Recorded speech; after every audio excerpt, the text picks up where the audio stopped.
কালো পর্দায় হঠাৎ উজ্জ্বল হয়ে ওঠা 5টা স্মার্টফোনের ছবি যেন একটা জাদুকরের ছোঁয়া। কারণ এই ভিডিওতে আমি টপ 5 স্মার্টফোন নিয়ে কথা বলবো যেটা 20,000 টাকা প্রাইস পয়েন্টের মধ্যে এই ঈদের সবথেকে সেরা হতে যাচ্ছে আপনাদের জন্য। যেখানে আমরা 120 হার্জের অ্যামোলেড ডিসপ্লে থেকে শুরু করে সর্বোচ্চ 12 GB র্যাম, তার সাথে 90 FPS এ পাবজি খেলার সুবিধা। শুধু সীমাবদ্ধ এখানেই নয়, 6000 mAh এর ব্যাটারি সহ 108 মেগাপিক্সেলের ক্যামেরা সেটআপ তো রয়েছেই। তাহলে দেরি কিসের? চ্যানেলে নতুন হলে চ্যানেলটি সাবস্ক্রাইব করে ভিডিওতে লাইক দিয়ে ভিডিওটি শুরু করা যাক। আর আমাদের ফেসবুক পেজ থেকে দেখে থাকলে অবশ্যই ফেসবুক পেজটি ফলো আর ভিডিওতে লাইক দিতে ভুলবেন না, কারণ ইন ফিউচার না হলে অনেক ইন্টারেস্টিং ভিডিওগুলো মিস করতে যাচ্ছেন আপনারা। তবে হ্যাঁ, এই ভিডিওতে আমি 20 থেকে 22,000 টাকা প্রাইস পয়েন্টের মধ্যে জাস্ট একটা স্মার্টফোনগুলো ওভারভিউ দিয়ে থাকবো, কারণ ফুল রিভিউ দিতে হলে অনেক দেরি হয়ে যাবে, মিস ভিডিওর লেন্থ কিন্তু অনেক লম্বা হয়ে যাবে। তাই অবশ্যই আপনাদের যে স্মার্টফোনটি পছন্দ হবে সেটা অবশ্যই ইউটিউব থেকে সম্পূর্ণ রিভিউটা দেখে নেবেন। তাছাড়া আমি ডিসক্রিপশনেও দিয়ে দিব সেগুলো রিভিউ। লিস্টে থাকা 5 নাম্বার পজিশনে যে স্মার্টফোনটি রয়েছে সেটা অবশ্যই অফিসিয়াল ভাবে শুরু করা যাক। মিন্স আপনারা যারা টেকনো লাভার রয়েছেন তাদেরকে আমি সাজেশন করতে পারি Tecno Spark 30 pro,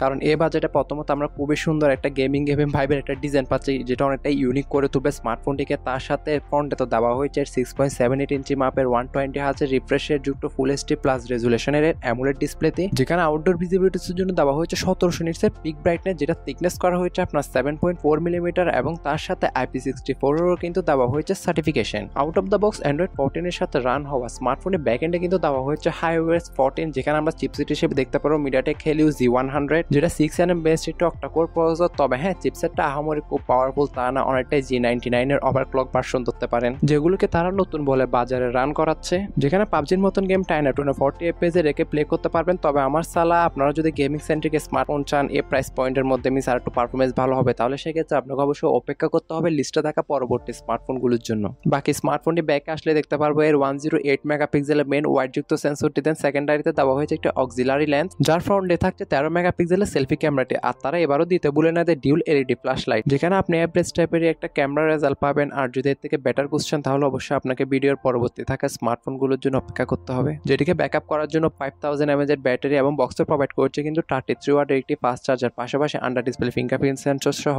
dual storage speaker, Bluetooth 5.3, NFC GPS সহ থাকছে কিছু এসেনশিয়াল সেন্সর, যেটি বাজারে 8128 এবং 8256 এই দুটি র্যাম ভেরিয়েন্টে অ্যাভেলেবেল রয়েছে, যার বেস ভেরিয়েন্টের প্রাইস বাংলাদেশে অফিসিয়াল ভাবে রাখা হয়েছে 19 কিংবা 20,000 টাকার মধ্যে। লিস্টে থাকা 4th নাম্বার স্মার্টফোনটা দিয়ে একটু পারফরমেন্স লাভারদের মন অ্যাটেনশন করা যায়, কারণ স্মার্টফোনটিতে চিপসেট হিসেবে থাকছে 4nm based Qualcomm Snapdragon 6 Gen 1 এর মতন একটি অক্টা-কোর প্রসেসর, যার অন্তত স্কোরের রেজাল্টও 6 লাখের কাছাকাছি, যেটি অ্যান্ড্রয়েড 14 এর সাথে রান হওয়া ব্যাকএন্ডে থাকছে Organo OS 4, যেটা আপনার আগামীতে 1 বছরের মিস অ্যান্ড্রয়েড 15 এর আপডেটটাও দিয়ে দিবে। হ্যাঁ, আমি বলছিলাম iQOO Z9X এর ডিজাইন নিয়ে আহামরি কিছু বলবো না, স্ক্রিনেও দেখতে পাচ্ছেন এবং আপনাদের খুবই পরিচিত মুখ, যেটার ওজন করা হয়েছে 199 গ্রাম, থিকনেস করা হয়েছে 8 মিলিমিটার, তার সাথে IP64 এর কিন্তু সার্টিফিকেশনটা দেওয়া হয়েছে। আর ফোন আসলেই পেয়ে যাবো 120 হার্জ রিফ্রেশের যুক্ত ফুল এইচডি প্লাস রেজুলেশনের একটি 6.72 ইঞ্চি মাপের IPS LCD প্যানেল। তবে IPS LCD প্যানেলটা আপনাদের খারাপ লাগতে পারে, তবে আমি বলবো যেটা IPS LCD হলো কিন্তু অনেকটাই অ্যামোলেড ভাইব আপনাকে দিয়ে দিবে। এক কথা, যারা একটি ভালো পারফরমেন্স চাচ্ছেন আর গ্রিন লাইনের ইস্যু থেকে দূরে থাকতে চান তারা অবশ্যই স্মার্টফোনটি নিতে পারেন। আর এর থেকেও ব্যাটারি স্পেসিফিকেশন যুক্ত স্মার্টফোন কিন্তু আমাদের লিস্টে রয়েছে, যেখানে ব্যাকে দেওয়া হয়েছে dual camera setup 50 megapixel main wide যুক্ত সেন্সর, দেন 2 মেগাপিক্সেলের একটি ডেপথ ক্যামেরা,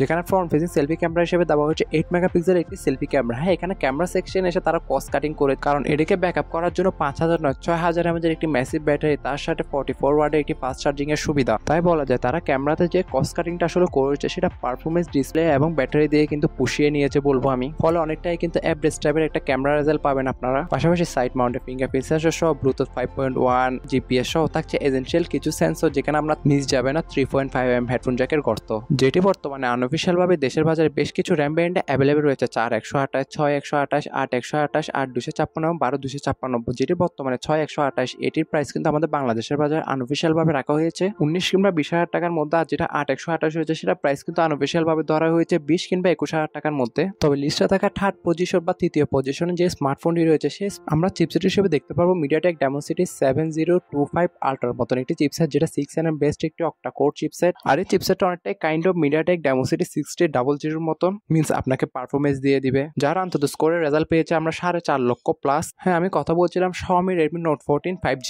তবে 4G ভেরিয়েন্টে না, যেটা অবশ্যই আমাদের দেশে 4G ভেরিয়েন্ট অফিসিয়াল ভাবে পাওয়া যাচ্ছে, আপনাকে 5G ভেরিয়েন্ট আনঅফিসিয়াল ভাবে পারচেস করতে হবে, যেটি আমরা বাজারে 6128, 8256 এবং 12212 এই তিনটি র্যাম ভেরিয়েন্টে অ্যাভেলেবেল দেখতে পারবো, যার বেস ভেরিয়েন্টের জন্য প্রাইস নির্ধারণ করা হয়েছে 20 কিংবা 22,000 টাকার মধ্যে। যেখানে পাবজির মতন গেম আমরা টানা 40 FPS রেখে প্লে করতে পারবো। অল ওভার পারফরমেন্স আপনাকে অ্যাভারেজ টাইপেরই একটা রেজাল্ট দিবে। যার ব্যাকএন্ড আসলে আমরা দেখতে পারবো ট্রিপল ক্যামেরা সেটআপ, যেখানে প্রাইমারি ক্যামেরা হিসেবে দিচ্ছে OIS যুক্ত 108 মেগাপিক্সেলের মেন ওয়াইড যুক্ত সেন্সর দেয়। সেকেন্ডারিতে রয়েছে 2 মেগাপিক্সেলের একটি আলট্রা ওয়াইড, দেন থার্ডে থাকছে 2 মেগাপিক্সেলের একটি ম্যাক্রো। পাশাপাশি ফ্রন্ট ফেসিং সেলফি ক্যামেরা হিসেবেও থাকছে 20 মেগাপিক্সেলের একটি সেন্ট্রাল পাঞ্চল সেলফি ক্যামেরা। তো ব্যাক ক্যামেরা OIS নিয়ে তেমন খুশি হবার কোনো বিষয় না, এটা জাস্ট আপনার ফটোগ্রাফির ক্ষেত্রে ভালোভাবে কাজে লাগতে পারবে, ভিডিওগ্রাফির ক্ষেত্রে তেমন খুব একটা কাজে আসে না, সেটা এক কথা তেমন স্টেবল না। যেটা আপনার out of the box Android 14 A run করবে, তার ব্যাকএন্ডে কিন্তু থাকছে তাদের HyperOS, যার ফ্রন্টে আসলে আমরা দেখতে পারবো এর 120 হার্জ রিফ্রেশ রেট যুক্ত ফুল এইচডি প্লাস রেজুলেশনের 6.67 ইঞ্চি মাপের অ্যামোলেড ডিসপ্লেতে, যেটিকে প্রোটেকশন করার জন্য দেওয়া হয়েছে কর্নিং গোরিলা গ্লাস 5 এর প্রোটেকশন। তার সাথে আউটডোর ভিজিবিলিটিসের জন্য দেওয়া হয়েছে 2100 নিটসের পিক ব্রাইটনেস,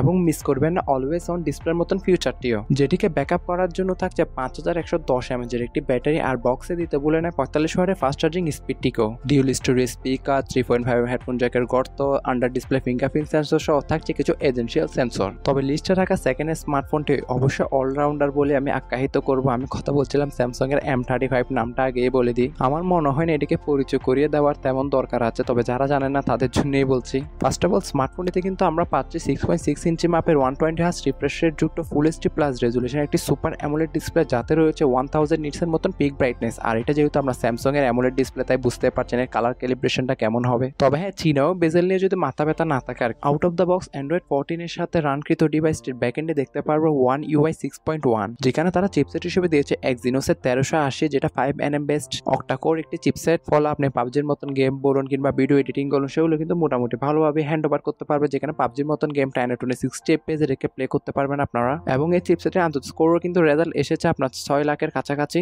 তবে লিস্টে থাকা নাম্বার 1 পজিশনে স্মার্টফোনটা মেবি এর থেকে বেটার পারফরমেন্স আপনাকে দিয়ে দিবে। যার ব্যাকে আসলে আমরা দেখতে পারবো ট্রিপল ক্যামেরা সেটআপ, যেখানে প্রাইমারি ক্যামেরা হিসেবে থাকছে 50 মেগাপিক্সেলের মেন ওয়াইড যুক্ত সেন্সর, দেন সেকেন্ডারিতে রয়েছে 8 মেগাপিক্সেলের একটি আলট্রা ওয়াইড সহ, দেন থার্ডে রয়েছে 5 মেগাপিক্সেলের একটি ম্যাক্রো ক্যামেরা। পাশাপাশি ফ্রন্ট ফেসিং 13 মেগাপিক্সেলের একটি সেলফি ক্যামেরাও দেওয়া হয়েছে। আর ব্যাক ক্যামেরা দ্বারা সর্বোচ্চ 4K তে 30 fps এর ভিডিওগুলো আমরা ইজিলি শুট করতে পারবো। আর অল ওভার ক্যামেরা কোয়ালিটি আপনাকে মোটামুটি ভালো একটা এক্সপিরিয়েন্স দিয়ে দিবে। তবে থাকছে না কোনো 3.5mm হেডফোন জ্যাকের গর্ত, তবে থাকছে ডিউল স্টোরেজ স্পিকার সহ সাইড মাউন্টেড ফিঙ্গারপ্রিন্ট সেন্সর। তবে এখানে আপনার অ্যামোলেড ডিসপ্লে হওয়া সত্ত্বেও কেন জানি না সাইড মাউন্টেন দিল, যার সম্পূর্ণ ওজন করা হয়েছে 222 গ্রাম এবং থিকনেস করা হয়েছে কিন্তু 9.1 মিলিমিটার, যেটি বর্তমান আমাদের দেশের বাজারে বেশ কিছু র্যাম ভেরিয়েন্টে অ্যাভেলেবল থাকছে 6128, 8128 এবং 8256। যার বেস ভেরিয়েন্টে আর কি মিনস 6128, এটার জন্য প্রাইস কিন্তু বাংলাদেশে আনঅফিশিয়াল ভাবে ধরা হয়েছে 20 কিংবা 22,000 টাকার মধ্যে। এবারে কথা বলা যাক লিস্টে থাকা নাম্বার 1 পজিশনে থাকা স্মার্টফোনটি, মিনস আপনারা যারা UI প্লাস ভালো পারফরমেন্স প্লাস ভালো একটি ডিসপ্লে প্লাস ভালো একটি ডিজাইন, তার সাথে যদি অ্যাভারেজ টাইপের ক্যামেরা রেজাল্ট খুঁজছেন, তাহলে অবশ্যই এই ফোনটা আপনাদের জন্য।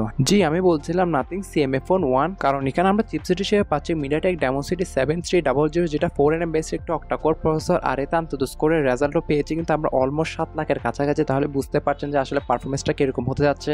আর গেমিং এর ক্ষেত্রে হাই এন্ড গেম যেমন পাবজি আপনি 90 FPS এ রেখে প্লে করতে পারলেও 60 FPS এ রেখে প্লে করলে একটু বেটার গেমিং এক্সপিরিয়েন্স পাবেন। তার সাথে ভিডিও এডিটিং বলুন কিংবা ডে লাইফের মাল্টিটাস্কিং, এটা কিন্তু ইজিলি হ্যান্ড ওভার করতে পারবে, যেটা আপনার অ্যান্ড্রয়েড 14 এর সাথে রান হবে। তবে এটা আপনার আগামীতে 2 বছরের আপডেট আপনাকে দিয়ে দিবে 15 এবং 16। যার ফ্রন্টে আসলে আমরা দেখতে পারবো 6.67 ইঞ্চি মাপের ফুল এইচডি প্লাস রেজুলেশনের 120 হার্জ রিফ্রেশ রেট যুক্ত একটি এমন প্যানেল, যাতে রয়েছে 2000 নিটস এর মতন পিক ব্রাইটনেস, আর মিস করবো না অলওয়েজ অন এর মতন ফিউচারটিও। তাই ডিসপ্লে কালার ক্যালিব্রেশন আমি যথেষ্ট ভালো বলবো। যার সম্পূর্ণ ওজন করা হয়েছে 197 গ্রাম এবং থিকনেস করা হয়েছে কিন্তু 8.2 মিলিমিটার। তার সাথে IP52 এর সার্টিফিকেশনটা দেওয়া হয়েছে। আর ডিজাইনের ক্ষেত্রে বলবো যে অবশ্যই দেখতে পাচ্ছেন খুবই ইউনিক একটা ডিজাইন কিন্তু এখানে প্রোভাইড করেছে। আর এর UI নিয়ে তো একদম মাখন। যার ব্যাকে আসলে আমরা দেখতে পারবো এর 50 মেগাপিক্সেলের ডিউল ক্যামেরা সেটআপ, যেখানে প্রাইমারিতে 50 মেগাপিক্সেলের ক্যামেরাটাই কাজ, আর সেকেন্ডারিতে 2 মেগাপিক্সেলের ডেপথ সেন্সরটা আপনার সরকারি লেন্স বলতে পারেন। আর ব্যাক ক্যামেরা দ্বারা সর্বোচ্চ আপনি 4K তে 30 fps এর ভিডিওগুলো ইজিলি শুট করতে পারবেন। তার সাথে সেলফি ক্যামেরার জন্য দেওয়া হয়েছে 16 মেগাপিক্সেলের একটি সেন্ট্রাল পাঞ্চল সেলফি ক্যামেরা।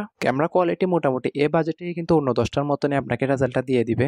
যেটিকে ব্যাকআপ করার জন্য থাকছে 5000 mAh এর একটি ব্যাটারি, আর এটি কিন্তু আপনার 33 ওয়াটের ফাস্ট চার্জিং স্পিডকে সাপোর্ট করে থাকে। তার সাথে 5 ওয়াটের রিভার্স ওয়্যারলেস চার্জিং এর সুবিধাও দেওয়া হয়েছে এখানে। যা 6128 বেস ভেরিয়েন্টের প্রাইস বাংলাদেশে অফিসিয়াল ভাবে রাখা হয়েছে 20 কিংবা 22,000 টাকার মধ্যে। তবে অল ওভার এই 5টা স্মার্টফোনের মধ্যে আপনার কোনটা সবথেকে বেশি পছন্দ হয়েছে কমেন্টে জানাতে ভুলবেন না।